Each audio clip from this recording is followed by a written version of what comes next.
जय श्री कृष्णा। आइए सुनते हैं आज शुक्रवार के दिन माँ लक्ष्मी तथा भगवान गणेश की यह कहानी।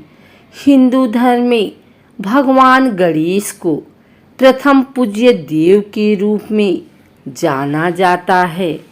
हर धार्मिक कार्य के शुरू करने से पहले गणपति की पूजा की जाती है ताकि पूजा पाठ में किसी भी तरह का विघ्न पैदा न हो सके। इसलिए इन्हें विघ्नहर्ता के नाम से भी जाना जाता है।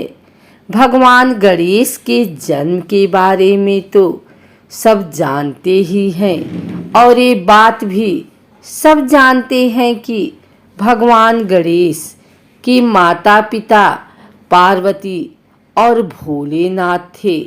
लेकिन क्या कोई ये बात जानता है कि गणपति को माता लक्ष्मी के दत्तक पुत्र के रूप में भी जाना जाता है? अगर नहीं तो चलिए आज हम आपको बताते हैं माता लक्ष्मी और पुत्र गणेश से जुड़ी एक ऐसी ही पौराणिक कथा के बारे में जिसमें गणेश को उनके पुत्र का रूप में जाना जाता है। एक पौराणिक कथा के अनुसार एक बार लक्ष्मी जी को अपने आप पर अभिमान हो गया कि सारा जगत उनकी पूजा करता है और उन्हें पाने के लिए दिन रात उनकी आराधना करता रहता है। माता के मन की बात को भगवान विष्णु समझ गए और उन्होंने माता लक्ष्मी का घमंड व अहंकार को दूर करने के लिए उनसे कहा कि देवी, भले ही सारा संसार आपकी पूजा करता है और आपको पाने के लिए व्याकुल रहता है, लेकिन आप में एक बहुत बड़ी कमी है। आप अभी तक अपूर्ण हैं। जब माता लक्ष्मी ने अपनी उस कमी को जानना चाहा तो विष्णु जी ने उनसे कहा कि जब तक कोई स्त्री मां नहीं बनती तब तक वह पूर्ण नहीं होती है और आप निसंतान होने के कारण अपूर्ण हैं। इस बात को जानकर माता लक्ष्मी को बहुत दुख हुआ।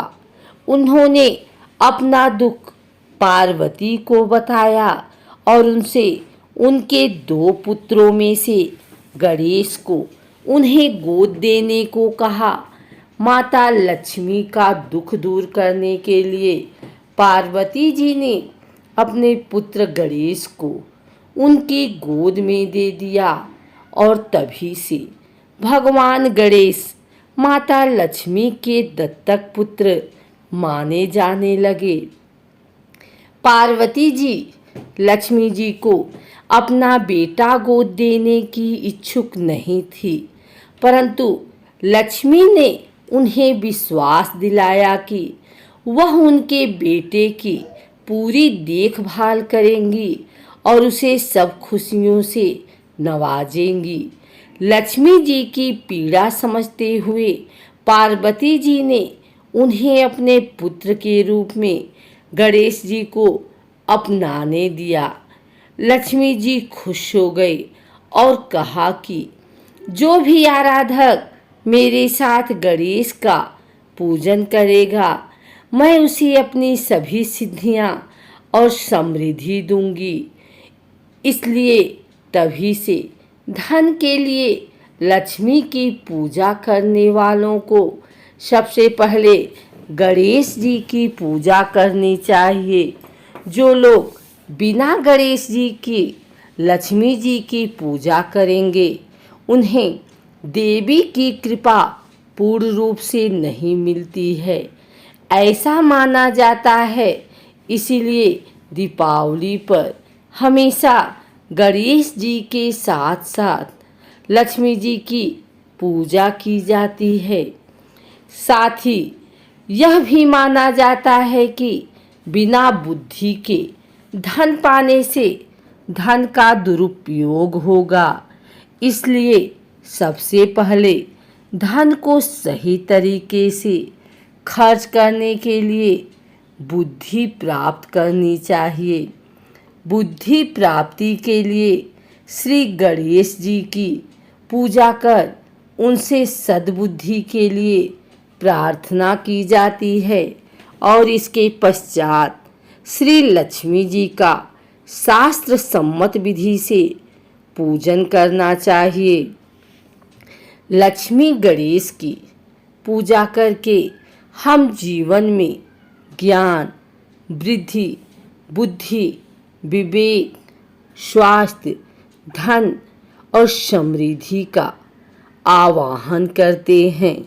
देवी लक्ष्मी सभी धन और समृद्धि की देवी हैं, जबकि भगवान गणेश को विद्या, बुद्धि, सफलता और समृद्धि का देवता माना जाता है।